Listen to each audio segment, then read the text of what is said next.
स्त्री पुरुष एक दूसरे के साथ समागम करते हैं तो किसे ज्यादा आनंद आता है। मित्रों, आज भी विज्ञान 100% यह पता नहीं लगा पाया है कि संभोग के दौरान स्त्री और पुरुषों में से कौन ज्यादा इसका आनंद लेता है।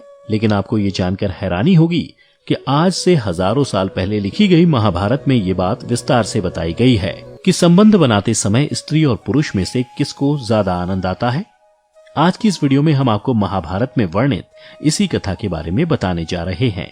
महाभारत में वर्णित कथा के अनुसार एक बार पांडुपुत्र युधिष्ठिर अपने पितामह भीष्म के पास पहुंचे और उन्हें प्रणाम किया। तब पितामह भीष्म ने उन्हें आशीर्वाद देते हुए पूछा, हे वत्स, तुम चिंतित लग रहे हो, बताओ क्या बात है। तब युधिष्ठिर ने कहा, पितामह, मैं एक दुविधा में फंस गया हूँ, क्या आप उसे सुलझाने की कृपा करेंगे। यह सुनकर भीष्म बोले, पौत्र, पहले तुम मुझे अपनी दुविधा बताओ, फिर मैं उसे सुलझाने का प्रयास करूंगा। यह सुन युधिष्ठिर ने कहा, पितामह, कई दिनों से मैं इस प्रश्न का हल नहीं खोज पाया कि संभोग करते समय स्त्री और पुरुष में से किसको ज्यादा आनंद आता है। तब पितामह भीष्म ने युधिष्ठिर से कहा, पौत्र, आओ मेरे पास बैठ जाओ, फिर मैं तुम्हें इससे जुड़ी भंगस्वाना और सकरा की कथा के बारे में बताता हूँ। इसके बाद युधिष्ठिर भीष्म पितामह के निकट जाकर बैठ गए। फिर भीष्म बोले, हे धर्मराज, बहुत समय पहले भंगस्वाना नाम का एक राजा हुआ करता था। उसकी न्याय प्रियता के कारण उसकी प्रजा सदैव आनंद में रहा करती थी, परंतु दुर्भाग्य से उसकी कोई संतान नहीं थी। एक बार पुत्र की इच्छा में राजा भंगस्वाना ने एक यज्ञ का अनुष्ठान किया जिसका नाम अग्निशटुता था। चूंकि उस यज्ञ में केवल अग्निदेव का ही आदर हो रहा था, यह देखकर देवराज इंद्र नाराज हो गए और राजा भंगस्वाना पर अपना क्रोध निकालने के लिए मौके की तलाश करने लगे। परंतु बहुत दिनों तक राजा भंगस्वाना से यज्ञ में कोई गलती नहीं हुई, जिसके बाद देवराज इंद्र का क्रोध और बढ़ गया। फिर कुछ दिनों बाद जब एक दिन राजा भंगस्वाना शिकार के लिए निकले तो देवराज इंद्र ने सोचा कि अपने अपमान का बदला लेने का यह सही समय है। और फिर जब राजा भंगस्वाना जंगल पहुंचे तो इंद्र ने उन पर सम्मोहन मंत्र छोड़ दिया, जिससे वह राजा अपना सुध-बुध खो बैठा और उस जंगल में इधर उधर भटकने लगा। सुध-बुध खो देने के कारण राजा भंगस्वाना को ना तो दिशा की समझ रह गई थी और ना ही उसे अपने सैनिक दिख रहे थे। इस तरह राजा भंगस्वाना कुछ देर बाद अपने सैनिकों से बहुत दूर चले गए। राजा को अब प्यास भी लगने लगी थी। फिर उसे एक छोटी सी नदी दिखाई दी जो बड़ी ही सुंदर लग रही थी। नदी को देखकर राजा उसकी ओर बढ़ा और फिर पहले उसने अपने घोड़े को पानी पिलाया और खुद पानी पीने के लिए नदी के पानी में प्रवेश किया। परंतु राजा के पानी में प्रवेश करते ही उसका शरीर धीरे धीरे बदलने लगा और देखते ही देखते राजा भंगस्वाना एक स्त्री में बदल गया, जिसके बाद राजा भंगस्वाना को खुद पर शर्म आने लगी और वह जोर जोर से रोने लगा।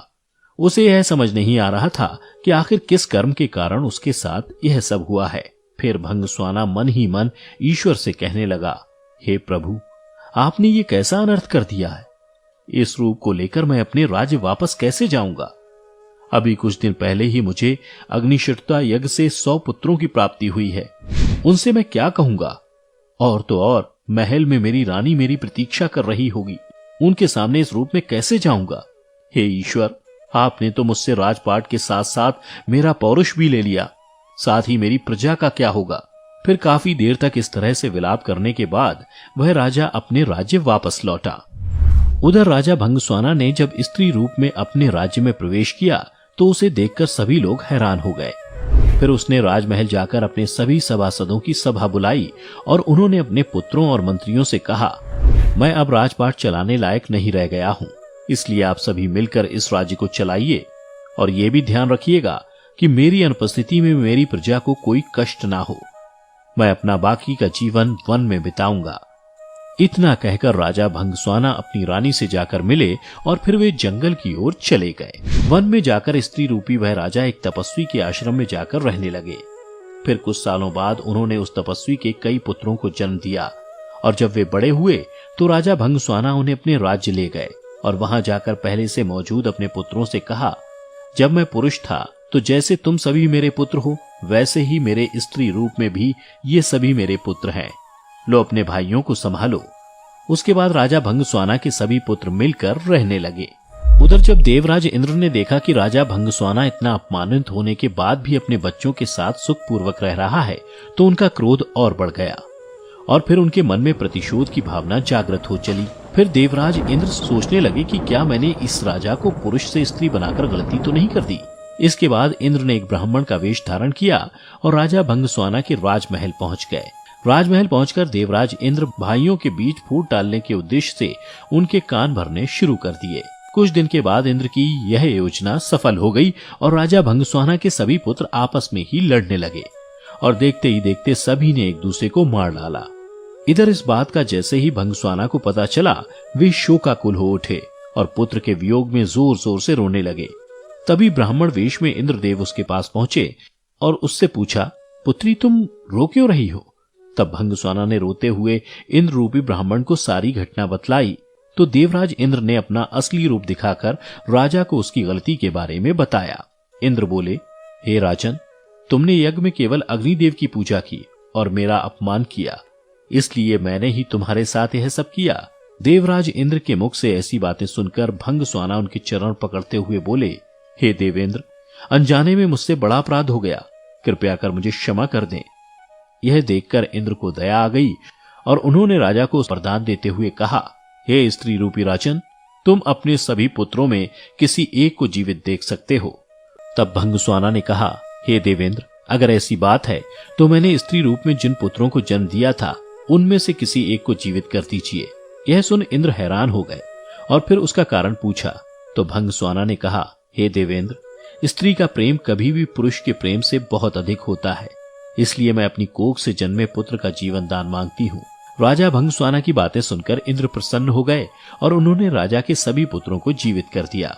फिर उन्होंने राजा भंगस्वाना को पुरुष रूप में परिवर्तित वरदान दिया, परंतु स्त्री रूपी राजा भंगस्वाना ने इंद्र से कहा, हे देवराज, मैं स्त्री रूप में ही खुश हूँ और अपने जीवन के अंत तक स्त्री ही रहना चाहती हूँ। यह सुनकर इंद्र ने उससे पूछा, राजन, तुम पुरुष बनकर अपना राजपाट नहीं संभालना चाहते? तो भंगस्वाना बोले, नहीं, क्योंकि संयोग के समय स्त्री को पुरुष से कई गुना ज्यादा आनंद और सुख मिलता है, इसलिए मैं स्त्री ही रहना चाहती हूँ। यह सुनकर इंद्र ने तथास्तु कहा और वहां से अंतर्ध्यान हो गए। इस तरह कथा समाप्त होने के बाद भीष्म ने युधिष्ठिर से कहा कि हे पौत्र, अब तो तुम्हें समझ आ गया होगा कि स्त्री को संभोग के समय पुरुष से ज्यादा आनंद आता है। तो मित्रों, उम्मीद करता हूं कि आप भी युधिष्ठिर की तरह इस बात को समझ गए होंगे कि संभोग के समय स्त्री और पुरुष में कौन ज्यादा आनंद प्राप्त करता है।